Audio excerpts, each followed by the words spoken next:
En tout cas, je vous souhaite vraiment de très très bonne chance. La deuxième journée de l'examen d'État édition 2023 s'est déroulée dans un calme dans la province éducationnelle de Kinshasa Plateau, en dehors d'un seul cas d'incompétence au centre d'Ensélé 9 où le chef des centres avait fait passer l'examen de la première journée, autre que celui prévu aux candidats.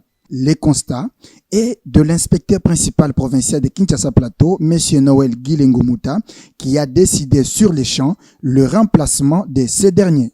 Nous avons sillonné dans plusieurs centres, comme vous l'avez dit, mais particulièrement, je suis passé dans un centre, le centre Nsele 9, où je suis allé relever de ses fonctions le chef de centre qui était sur place.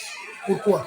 Parce qu'il a fait passer une épreuve d'une autre option aux enfants à la première journée. Alors, c'était inadmissible par rapport à cette activité-là. Lui qui est chevronné, un inspecteur de qualité, comment il pouvait oublier le code d'une option et donner une autre épreuve aux enfants? Ce n'était pas admissible. C'est ainsi que je suis venu aujourd'hui les relever de cette fonction pour le faire remplacer par son adjoint. De son côté, l'inspecteur général adjoint, M.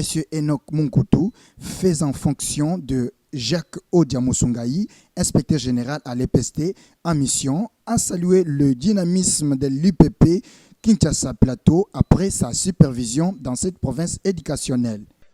Je suis d'abord content du travail abattu par l'inspecteur principal Nguilengo, en dépit de certaines difficultés inhérentes d'ailleurs à toute organisation humaine. C'est une province difficile à parcourir. Il y a des coins qui sont devenus aujourd'hui inaccessibles.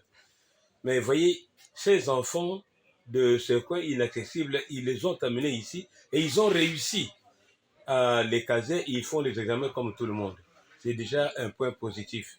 Il est impérieux de noter que l'UPP Noël Guilengo et son équipe seront encore sur terrain dans les 2 jours qui restent pour cette grande session de l'examen d'État édition 2023.